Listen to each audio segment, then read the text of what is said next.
Dios los bendiga, hermanos, bienvenidos a Leamos la Biblia en un año. Seguimos la lectura en el primer libro de Crónicas, vamos a leer los capítulos del 21 al 23. Dice así, primero Crónicas capítulo 21. Satán se levantó contra Israel y tentó a David para que hiciera una lista de todos los hombres en edad de ser soldados. Entonces David le dijo a Joab y a los jefes del ejército: vayan por todo el país y cuenten a todos los hombres en edad militar para que yo sepa cuántos soldados tengo. Pero Joab le contestó: yo le pido a Dios que multiplique a su pueblo y que lo haga 100 veces más de lo que ahora es. Pero si a todos te servimos fielmente, ¿para qué quieres saber cuántos somos? Lo único que vas a conseguir es que Dios te castigue. Sin embargo, la orden del rey pudo más que la opinión de Joab y éste se vio obligado a obedecer. Cuando regresó a Jerusalén, Joab le informó al rey cuántos hombres había de edad militar. En Israel había 1.100.000 y en Judá 470.000. Pero como Joab no le gustó lo que el rey había ordenado hacer, no contó a los hombres de las tribus de Leví y de Benjamín. A Dios no le agradó lo que David había hecho y decidió castigar al pueblo de Israel. Pero David le dijo a Dios: hice muy mal al desconfiar de ti y basar mi seguridad en el número de mis soldados. Te ruego que me perdones por haber sido tan tonto. Entonces Dios le habló al profeta Gad y le dijo: ve a decirle a David que yo lo voy a castigar y que puede escoger uno de estos 3 castigos: 3 años de hambre en todo el país, ser perseguido por enemigos durante 3 meses, o que todo el pueblo sufra enfermedades y que yo envíe a mi ángel a causar gran estrago, gran destrucción durante 3 días. Gad fue, entregó el mensaje y le dijo a David: dime qué respuesta debo llevarle a Dios. Y David le dijo a Gad: me resulta difícil elegir uno de los 3, pero Dios es compasivo, así que prefiero que sea Él quien me castigue. No quiero que me hagan sufrir mis enemigos. Entonces Dios envió una enfermedad por todo Israel y murieron 70.000 personas. Luego mandó a un ángel para que destruyera Jerusalén. El ángel salió y comenzó a destruir Jerusalén junto en donde Ornán el Jebuseo limpiaba el trigo. El ángel volaba y tenía una espada en la mano. David y los jefes del pueblo estaban vestidos con ropas ásperas en señal de tristeza. Cuando David y los líderes del pueblo vieron que el ángel estaba a punto de destruir la ciudad, se inclinaron hasta tocar el suelo con la frente. Entonces David dijo: Dios mío, yo fui el que ordenó contar a los soldados. Yo soy el que hizo mal y pecó contra ti. Por favor, no castigues a tu pueblo. Mejor castígame a mí y a mi familia. Entonces el ángel de Dios envió a Gad con ese mensaje para David: ve y constrúyeme un altar en el lugar donde Ornán limpia el trigo. De inmediatamente David se fue a construir el altar. Mientras tanto, Ornán y sus 4 hijos estaban limpiando el trigo. Al ver al ángel, los hijos de Ornán se escondieron. Cuando Ornán vio que el rey se acercaba, salió y se inclinó ante él hasta tocar el suelo con su frente. Y David le dijo: he venido a comprarte el lugar donde limpias el trigo. Quiero construir ahí un altar para Dios. Así se detendrá la enfermedad que está matando a la gente. Ornán le contestó: Su Majestad, todo lo que tengo es suyo. Presente las ofrendas a Dios y yo le daré los toros para el sacrificio y hasta mis herramientas de trabajo para que las use como leña. También tomé trigo para su otra ofrenda. Yo se lo daré todo con mucho gusto. Te lo agradezco, dijo David, pero yo no puedo ofrecerle a Dios algo que no me haya costado nada. Así que te pagaré todo lo que me des. David le dio a Ornán 600 monedas de oro por ese lugar. Luego construyó ahí un altar para Dios donde sacrificó y quemó animales en su honor. Le presentó ofrendas para hacer las paces y le rogó que las aceptara. Dios escuchó su petición y envió fuego desde el cielo para quemar la ofrenda que estaban sobre el altar. Y se arrepintió Dios de ver el sufrimiento de los israelitas y le dijo al ángel que estaba destruyendo y matando: basta ya, no sigas.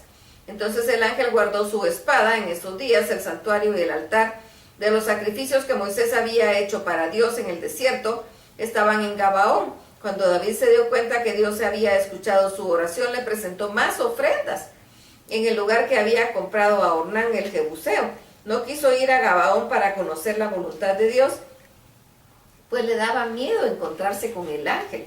Primero Crónicas capítulo 22. Así fue como David decidió que ahí se construiría el templo de Dios y el altar para que Israel presentara las ofrendas quemadas. Antes de morir, David dejó todo listo para construir el templo, pues pensó: mi hijo Salomón es todavía muy joven y no tiene experiencia. El templo de Dios deberá ser el más grandioso. Su fama y gloria serán conocidas en todo el mundo, así que dejaré todo listo para que lo construya. Entonces David ordenó que se reunieran todos los extranjeros que vivían en Israel y les encargó que cortaran piedras para construir con ellas el templo de Dios. También juntó muchísimo hierro para los clavos y las bisagras de los portones. Además reunió tanto bronce que no se pudo pesar. Y como la gente de Sidón y de Tiro le habían traído mucha madera de cedro, David guardó una cantidad tan grande de madera que no se pudo saber cuánta era. Después de eso le encargó a su hijo Salomón que construyera el templo del Dios de Israel y le dijo: hijo mío, yo quería construir un templo para honrar a mi Dios, pero él no me lo permitió, porque he participado en muchas batallas y he matado a mucha gente. Sin embargo, Dios me prometió que tendría un hijo amante de la paz y que no tendría problemas con sus enemigos, sino que durante todo su reinado Israel viviría en paz y tranquilidad. Por eso tu nombre es Salomón. Dios me dijo que en ti sí te permitiría construir el templo, y él será como un padre para ti y te tratará como a un hijo. Hará que tu reino en Israel sea firme y permanezca para siempre. Por eso, hijo mío, mi mayor deseo es que Dios te ayude y que cumpla su promesa para que puedas construirle el templo. Que Dios te dé inteligencia y sabiduría para que cuando seas el rey de Israel, obedezcas la ley que Dios dio a su pueblo por medio de Moisés. Si obedeces a Dios, tendrás éxito en todo lo que hagas. Solo te pido que seas muy fuerte y muy valiente. No te desanimes ni tengas miedo.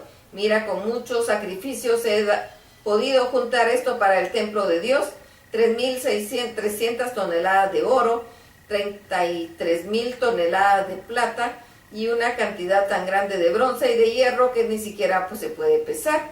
Además tenemos muchísima madera y piedra. A todo esto tú debes añadir aún más. También he puesto a tu servicio una gran cantidad de obreros, albañiles, carpinteros y gente que sabe cortar piedras. Además te ayudarán muchísimos obreros expertos en todo tipo de trabajos, en oro, plata, hierro y bronce. Así que adelante y que Dios te ayude. Después de esto, David les ordenó a todos los jefes de Israel que ayudaran a su hijo Salomón y les dijo: Dios los ha ayudado y les ha permitido vivir en paz en todo el país. Él me ha permitido tener bajo mi dominio a todos los habitantes de este país, y ahora ellos están bajo el dominio de Dios y de su pueblo. Por tanto, hagan una firme promesa a Dios. Constrúyanle un templo, así podremos trasladar el cofre del pacto y los utensilios sagrados al templo que haremos para honrar su nombre. Primero Crónicas capítulo 23. Cuando David era un anciano, eligió a su hijo Salomón para que fuera rey. David le había dicho al pueblo: el Dios de Israel le ha dado tranquilidad a su pueblo y ha decidido vivir para siempre en Jerusalén. Los ayudantes de los sacerdotes ya no necesitan transportar la carpa de Dios ni los utensilios que se usan en el culto. Por esto David reunió a todos los jefes de Israel, a los sacerdotes y a los ayudantes, y les dio a conocer estas últimas decisiones con respecto a estos ayudantes. Ellos quedarían bajo las órdenes de los sacerdotes, que eran descendientes de Aarón, y los ayudarían en el trabajo del templo. También David decidió contar a todos los ayudantes mayores de 30 años para organizarlos y repartirles trabajos en el templo. El total que se contaron, 38,000 ayudantes. Su trabajo fue distribuido en la siguiente manera: 24,000 para dirigir el trabajo en el templo, 6,000 serían asistentes y jueces, 4,000 vigilarían las entradas del templo, y 4,000 serían cantores y músicos encantados de la alabanza y Dios con instrumentos musicales que David había hecho. Todos estos ayudantes eran descendientes de Leví. Luego David hizo una lista de los descendientes de Leví que eran mayores de 20 años y jefes de grupo de familia, y la dividió en 3. Según los hijos de Leví: Gersón, Querat y Merari. Los gersonitas: Gersón tuvo 2 hijos, Ladán y Simi. Ladán tuvo 3 hijos y fueron los jefes de sus grupos familiares: Jehiel, Setam y Joel. Simi tuvo 7 hijos: Selomit, Asiel, Arán, Jaat, Sisa, Jeús y Bería. Como los menores Jeús y Bería no tuvieron muchos hijos, fueron contados y registrados como si fueran una familia. Keat tuvo 4 hijos, Amram, Izar, Hebrón y Uziel. Amram tuvo 2 hijos, Aarón y Moisés. Aarón y sus descendientes fueron elegidos por Dios para que siempre presentaran delante de él ofrendas más sagradas, quemaran el incienso y sirvieran y bebieran al pueblo en el nombre de Dios. Moisés y sus descendientes fueron contados como parte de la tribu de Leví. Moisés tuvo 2 hijos, Gersón y Eliezer. El hijo mayor de Gersón fue Sebuel. Eliezer solo tuvo un hijo llamado Reabías, quien tuvo muchos hijos. El hijo mayor de Ishar fue Selomit. Hebrón tuvo 4 hijos, sus nombres del mayor al menor fueron Jerías, Amarías, Jeasiel y Jecamán. Uziel tuvo 2 hijos, los nombres del mayor y al menor fueron Micaías e Isías. Los Meraritas, Merari tuvo 2 hijos, Mali y Musi. Mali tuvo 2 hijos, Eleazar y Quis. Eleazar nunca tuvo varones y las hijas que tuvo se casaron con los primos, los hijos de Quis. Musi tuvo 3 hijos, Mali, Eder y Jeremot. Y así como se quedaron inscritos todos estos ayudantes, quienes quedaron a las órdenes de los sacerdotes para ayudarlos en el templo de Dios, de acuerdo al turno y la tarea que les había tocado. Los distintos grupos de ayudantes cumplían en estos trabajos: cuidar y limpiar los patios del templo, los cuartos y todos los utensilios sagrados, ayudar en cualquiera de los cultos que se hacía en el templo, tener listo todo lo que se usaba en las ofrendas, el pan santo, la harina, las hojuelas de pan sin levadura, las ofrendas cocidas, la masa, los instrumentos que se usaban para poder medir, estar presentes en el templo por la mañana y por la tarde para dar gracias y alabar a Dios, ayudar a los sacerdotes siempre que se presentaban las ofrendas quemadas en honor a Dios, es decir, los sábados, los días de luna nueva y los de fiesta. Hasta aquí la lectura. Dios los bendiga.